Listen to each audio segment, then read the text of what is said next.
Ryan with 360 Defense Solutions. Today we're going to be going over my holsters. These 3 holsters I use for my EDC, and they all serve a particular purpose, or they all function differently, let's put it that way. Now let's get started here with the first holster that I got for my Glock 26. This is a white hat holster. This is the Max Tuck.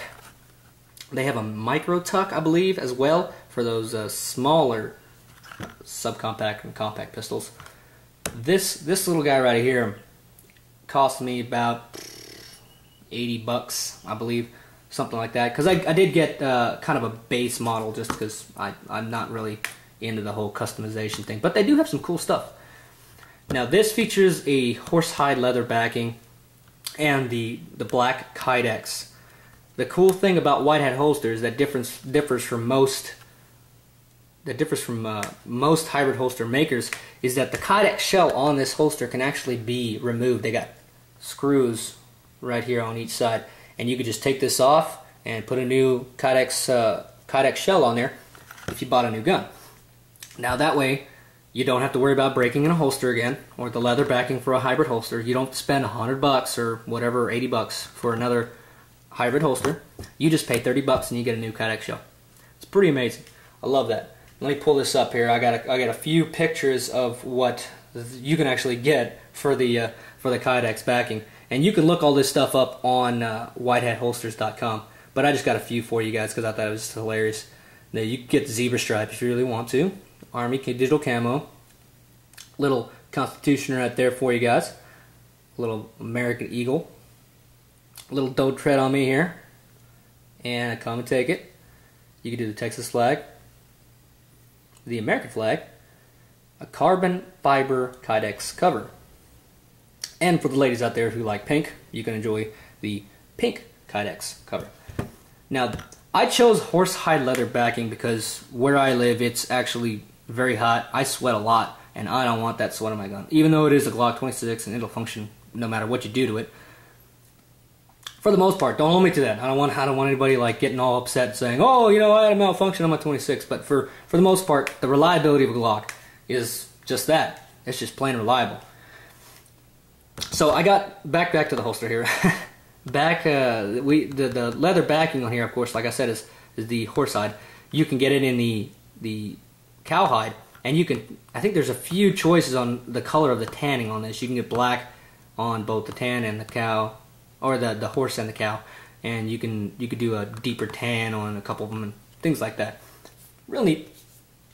And the one cool feature about this, another cool feature, there's lots of cool features about this, is that they provide you with 5 holes here to actually vary the cant or put it deeper down for concealment, however you prefer it. So it's real nice. They provide you with the option of a combat cut versus a regular cut, and I'll show you that too. I got a picture of that, I believe, too. And again, like I said, you can look all this stuff online yourself. That's just the regular cut right there. That's the combat cut, and that's right there, combat cut. Just gives you a little bit of more access to the pistol grip for a full grip. And a lot of people actually will say, "I don't need the combat cut. I'll just cut it myself however I want it." The cool thing about white hat holsters, again, is that they provide that without extra cost. And I actually do believe Crossbreed charges you to do a combat cut, which I never could figure out. I did own a Crossbreed holster for quite a while when I had a Kel-Tec PF9, and it was good until I had to get rid of the Kel-Tec PF9. Then I realized, oh crap, I gotta buy a new hybrid holster. So I went with a hybrid holster that I can probably use for the rest of my life, just simply by changing out the Kydex. So love this holster, great holster, and I'm keeping it for a long time. Second holster we're gonna be going over is the Remora Clipless Holster. The Remora Clipless Holster is amazing. I can take this bad boy, throw it in my waistband, cant it any way which I want, and go down low, go up higher, however I want to, because I'm not restrained by a clip. I put this in my cargo pants if I'm tucking in my shirt, and when I'm in cargo pants, whatever. I'm not really sure who does that, but I guess I could. This thing I use right now for the car. So when I'm carrying and I don't want to carry behind me or Appendix style, I put it in this guy right here, sitting between my seat and the center console, and I just generally cover it up with a hat, and that covers the concealment portion of having that weapon in my vehicle. Love this. This actually has a rubberized, I guess, material on the outside that when you place enough tension on this thing, it will secure itself to whatever it's being restrained by. It's pretty darn amazing. So that's a great holster too. Another holster that I just recently purchased, and actually this style of holster I was very curious about.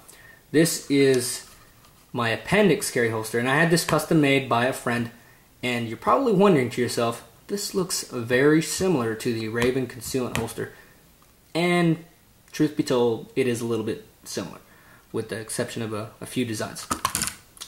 And the reason why I went with this is my friend who actually does Kydex pretty well, said he could do this for me, and it was a lot cheaper than actually going through Raven concealment. Nothing wrong with Raven concealment holsters. Don't get me wrong. Don't gripe at me for that. But I'm on a budget, so it's one of those things where, you know, you want to save a little cash here and there.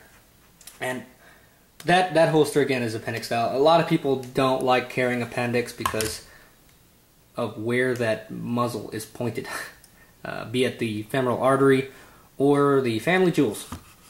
And I had a little fear in that myself when I started carrying this holster. So I carried without one in the chamber, well, one round in the chamber for a few weeks, and well, you know, because I was worried, well, what if I reholster this thing? What if it pulls on the trigger? And I haven't had any trigger pulls at all with this holster. So within the past week, I've actually been carrying with one in the chamber on that. So still a little scared, but at the same time, I'm gonna break myself of that fear eventually. Full Kydex on this, pretty neat. It's very concealable. A lot of people think that, you know, Appendix carry, you're gonna get this giant bulge in the front of your pants. You gotta be the skinny guy to carry this thing. Dude, I'm 2'11", 5'9", you know, pretty girthy little stomach. I conceal this thing just fine. So I have no real problems with this at all. I've concealed it in tighter shirts. I've concealed it on loose shirts. Whatever. Pretty good stuff. Now, a lot of people also say that, oh, it hurts when you bend down, blah, blah, blah, blah, blah. Well, the wonderful thing about an Appendix carry is that you don't have to wear your belt so daggone tight to hold this thing in. It just kind of sits there. And when you have to sit down, you just hike it up a little bit and you're seated comfortably without any physical pain. Now, that you have to work with a little bit. All three of these holsters, let's put them all out again. All three of these holsters are pretty darn cool. I guess, again, like I said, they all have their own POU, as Nothing Fancy would say. I would use the hybrid holster for when I'm actually in dress pants, and of course with the clips, you're worried about, okay, well, people see the clips, people think that you have a gun. Well, to be honest with you, the only person who thinks that you have a gun is you. Nobody's out there looking at waistlines, checking out, see if you're carrying a gun. And because they're black clips, if you're wearing black pants with a black belt and you tuck in your shirt, these things are hardly noticeable. I've worn it around a couple times like that, and no one's ever said anything to me about it. One cool thing I like about this guy here, this slide, or this Kydex shell, actually is designed to fit my Glock 26. And we'll do a quick safety check on that. Nothing in there. Clear there. It fits the 26 pretty well. Grips it good. And you're saying, oh, that's so loose. Look how loose that is.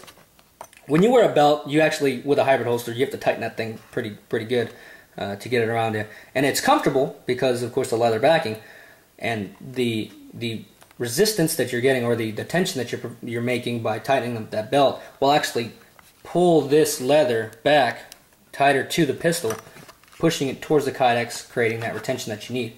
It's really neat. But what I was trying to get to was, it fits the Glock 26 pretty well.